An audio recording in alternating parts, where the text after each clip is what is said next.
Boa tarde para você, 12h52. E o Band Cidade começa agora com a indignação de vítimas e familiares de pessoas que estavam no bondinho de Campos do Jordão quando o veículo se acidentou na estrada de ferro. 3 pessoas morreram na tragédia no fim do ano passado. Quase 4 meses depois, Lilian ainda se recupera dos ferimentos. A jovem estava entre os passageiros do trem turístico que descarrilou no trecho de serra da estrada de ferro Campos do Jordão. Ela fraturou os 2 braços e teve contusões graves no rosto. Passou por 3 cirurgias e, segundo a mãe, até hoje não recebeu nenhuma ajuda da direção da ferrovia. Até agora, infelizmente, nós não tivemos nenhum tipo de ajuda do pessoal da ferrovia. Tudo que a gente está fazendo é a família, por conta própria, a gente está correndo atrás, minha filha está lá fora do trabalho, né? Está sendo... a pessoa fica prejudicada de várias formas. O acidente aconteceu em 3 de novembro do ano passado, matou 3 pessoas e feriu 40. Esta semana, a sindicância interna, aberta pela Estrada de Ferro, culpou o motorneiro pela tragédia. Segundo o laudo, ele agiu com imperícia e imprudência ao trafegar na descida da serra acima dos 29 km por hora, velocidade limite para o trecho. O documento também informou que testemunhas disseram que a automotriz estava a 70 km por hora. O que a minha filha passou para mim, ela falou que em um determinado tempo, assim, disparou mesmo. Disparou o trem e ela sentiu que freou, mas aí o freio não segurou, aí veio a tombar. O Wilson estava no trem e ficou revoltado com o resultado da sindicância. Eu acredito que se não fosse a ação técnica dele, a perícia dele na pilotagem do vagão, poderia a tragédia ser maior com certeza com o óbito de todas as pessoas, né? Ele conseguiu naquela curva, acho que tomar uma reação, o único ponto que tinha para ele sair e se chocar contra o barranco e não cair no abismo era aquele ponto. E ele conhecendo a estrada, ele sabia disso. Não tinha outra opção, se passasse por aquela curva, seria o abismo e as pessoas nós todos poderíamos ter morrido. De Campos do Jordão até Santo Antônio, ele foi em alta velocidade? Não, velocidade controlada, velocidade normal. Paramos em Santo Antônio do Pinhal, lá para fazer o lanche normal. Saímos em velocidade normal, né, velocidade tranquila. Você foi ouvido pela sindicância da Estrada de Ferro? Não, não fui ouvido. Não fui ouvido. Eu fiz o depoimento normal da Polícia Civil algum tempo atrás, mas da Estrada de Ferro até hoje ninguém procurou para saber como é que está sendo o tratamento psicológico, como é que está sendo em relação a mim particularmente, né?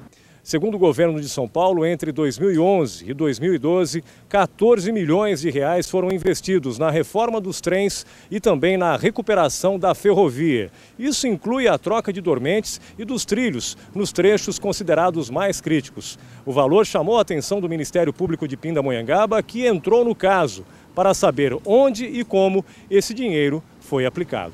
Reportagem da Band mostrou a poucos metros do local do acidente que os dormentes de tão podres esfarelavam com facilidade e os pregos que fixavam os trilhos saíam apenas com a força das mãos. A ferrugem também tomou conta da via. Essa automotriz se apoia nos trilhos.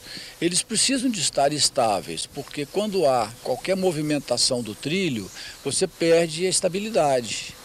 A composição pode balançar, e no balançar o centro de gravidade muda de posição e a composição pode vir a descarrilhar. No inquérito aberto pela Polícia Civil, funcionários da Estrada de Ferro disseram que mais de 40 itens de segurança foram checados antes do trem partir de Pinda e também na saída de Campos do Jordão. O motorneiro revelou ao delegado que tentou parar, mas os freios não funcionaram. Para nós sabermos se esse freio não estava funcionando conforme informou o maquinista, nós precisamos desse laudo que agora está sendo concluído pela Polícia Técnica. E deve ficar pronto quando? A previsão inicial do próprio perito é no mês de março. E esse laudo também investiga as condições dos trilhos no local do acidente? Ele vai fazer um levantamento tanto da automotriz como da via no local do acidente e também circunstâncias que podem ter levado à ocorrência.